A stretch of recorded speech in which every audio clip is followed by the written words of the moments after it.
Spring has sprung. The leaves are growing on my trees, the flowers are coming out, and we are enjoying all things spring. Last year, I did see on Pinterest a beautiful loaf. It was a lemon poppy seed sourdough loaf, so I have been experimenting with that. I am going to take you along as we support my peony plants that we planted a few years back. We are going to play with some flowers and make some beautiful bouquets, and we are going to make this delicious lemon poppy seed sourdough loaf. We're also getting ready for Easter, which is coming up in a couple more weeks. My kids got these really fun little Easter egg decorators, and we are going to be hard boiling some eggs to dye. This is just my beginner sourdough bread recipe. I will link it in the description box below, but I am just throwing this together. I did try a couple different ways. So I tried it putting the lemon zest and the poppy seeds into the dough. And then I tried it where I just made the regular recipe and folded it in. And it did work best to just fold it in after it had already fermented. While my dough is rising, I am going to go ahead and put together these bouquets of flower. Costco has an excellent deal on flowers. If you haven't noticed, you get the most beautiful flowers for like $16. So I did grab some of those, and I am putting them together to go on the table and in my kitchen windowsill and to share with a friend. Flowers are so fun. I am no professional at all, but the flowers that they give you at Costco are so beautiful that they go together really well in any combination that you put them together in. So I got this little tiny pitcher vase at a thrift store last week. I think I paid like $5 for it, and it's super cute. So I love that. And then the other one I've had for a long time now. But nothing makes your house feel more like spring than fresh flowers. All the different colors are just bright and cheery and happy, and I am so excited to have these for this weekend. All my kids are going to be in town. We're going to be watching conference and doing an Easter egg hunt, and this is going to be beautiful.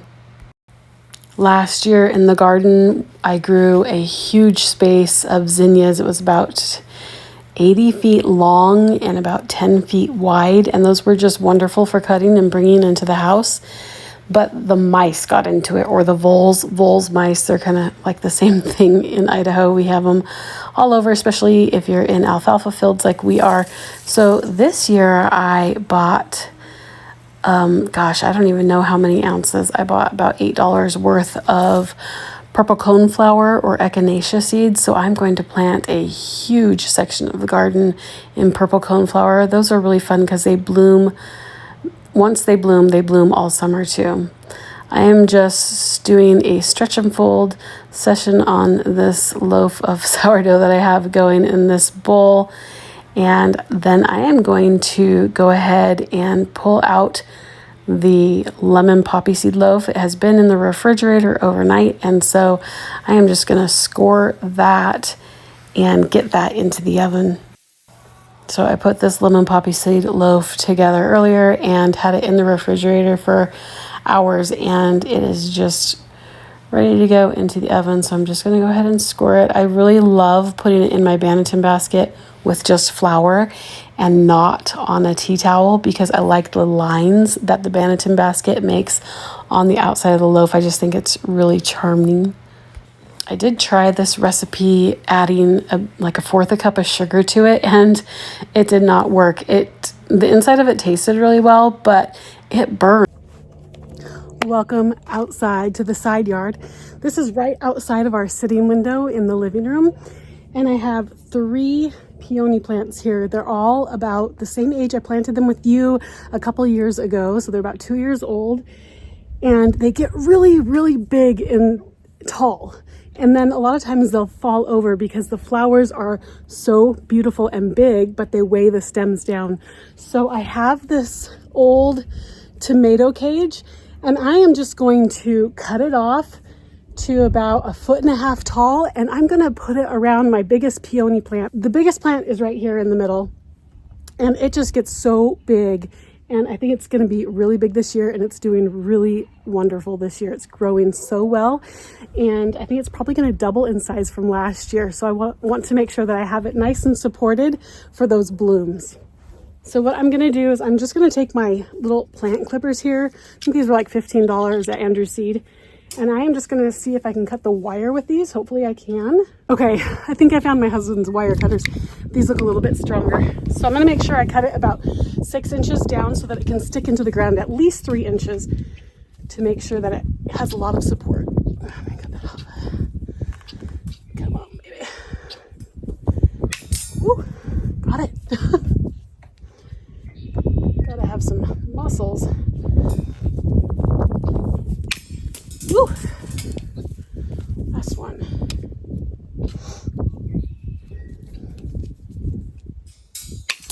Got it. So here we go.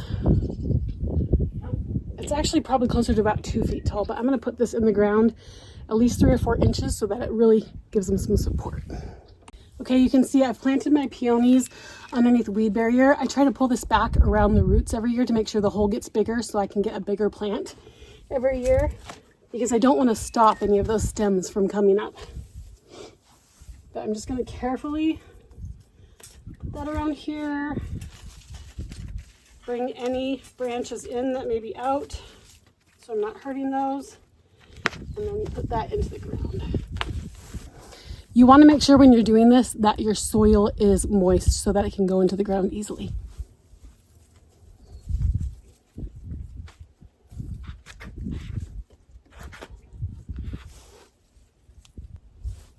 That should do it. I'm going to turn this camera around so you can see the bottom hoop. I have a couple inches off the ground, and this top hoop, these are going to get a lot taller, at least twice as tall, and this will give it some nice support.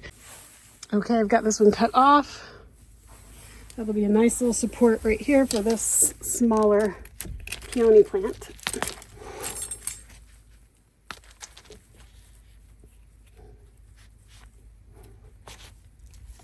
All right, let's come back inside, take a little look at this beautiful bouquet. There are some flowers in here that are just gorgeous.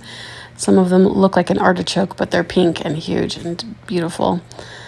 And we are just going to go ahead and get these eggs into the Instant Pot. I'm going to cook these. My favorite way to cook hard-boiled eggs.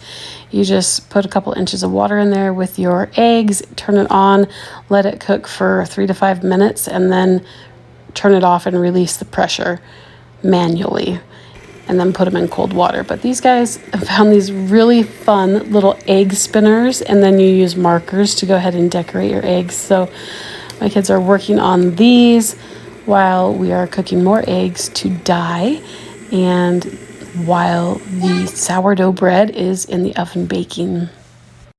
So this is the second time that I have made this lemon poppy seed sourdough bread, and it definitely turned out a lot better the second time around. I did not add any sugar to the dough this time because the first time I did it burned. So, and then I folded in my lemon zest and my poppy seeds, and you can see this just turned out beautifully. Of course, I will link this recipe in the description box below.